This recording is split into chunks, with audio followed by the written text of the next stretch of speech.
ကျွန်တော်တို့ဒီမှာ Avast VPN ပေါ့နော် Avast VPN ကိုတစ်လဘယ်လိုယူလဲဆိုတာလေးကိုလုပ်ပြပေးမှာဖြစ်ပါတယ်ဒီနေ့လေးကတော့အရင်ကနေကကျွန်တော်ဒီ Telegram channel မှာလည်းတင်ထားပြီးသား page မှာလည်းတင်ထားပြီးသားပေါ့နော်ဒါပေမဲ့တချို့တွေကအခုထိမတည်သေးလို့ပေါ့နော်အဲ့တော့ဒီမှာကျွန်တော်ရဲ့ဒီ Telegram channel တွေကိုသွားလိုက်လို့ရှိရင်တော့လုံးဝလုံးလေးလည်းတွေ့ပါလိမ့်မယ်ပေါ့နော်ဒီမှာဒီ Telegram channel လေးထဲမှာလုံးဝလုံးလေးလည်းတင်ပေးထားပါတယ် link လေးရောပေါ့နော်ဒီ link လေးကိုနှိပ်လိုက်ဒီ link ကိုရောက်တော့လို့ရှိရင် account တစ်ခုနဲ့ register လုပ်ပေးရမှာပေါ့နော်ဒီတည်းရဲ့လူတွေကဒီမှာ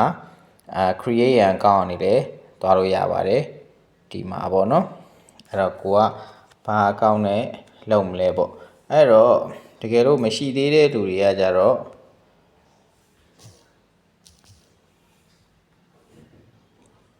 ဒီမှာတက်မေးတစ်ခုကူရမယ်ပေါ့နော်ဒီတက်မေးလေးကို copy ကူးလိုက်မယ်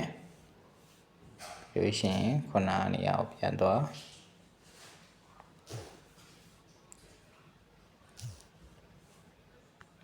password ကဒီမျိုးပေါ့နော်ကိုယ်အဆင်ပြေတဲ့ password ထားလို့ရတယ်ပြီးရင် create account လုပ်လိုက်ပေါ့အဲ့ဒါကခုနကိုယူလာတဲ့တက်မေးမှာ OTP ကုတ်ကြမှာအဲ့မှာပြန်သွားယူလိုက်ပေါ့နော်ဒီမှာ OTP ကုတ်ကြလာပြီOTP ကုတ်က391194နော်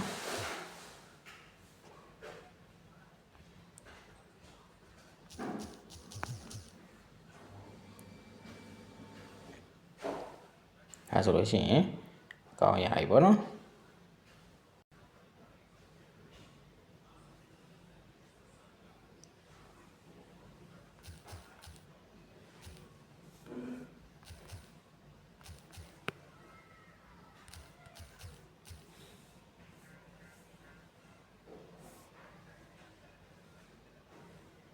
ရပြီပေါ့နော်ဒီမှာ continue to help သွားလိုက်မယ်ပေါ့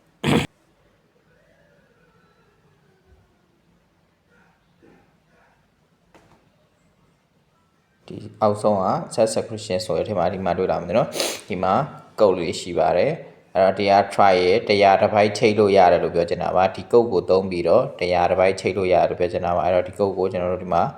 copy ကူးလိုက်မယ်ပေါ့နော်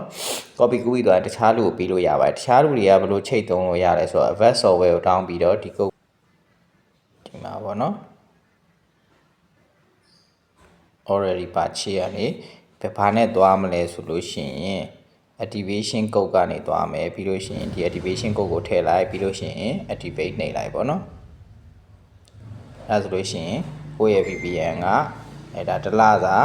free ရသွားမှာပေါ့နော်ဒီမှာ subscription ကတစ်လစာဖြစ်နေပြီပေါ့နော်အဲ့တော့ဒီမှာတစ်လစာရထားပြီအဲ့တော့ဒါလေးကတစ်လစာသုံးလို့ရတယ်အဲ့တော့ဒီဟာလောက်တက်တယ်ဆိုလို့ရှိရင်ကိုကလည်းတစ်လစာသုံးလို့ရတယ်နောက်ထပ်အယောက်100ကိုလည်း key ကို sharing လုပ်ပြီးတော့သုံးလို့ရပါတယ်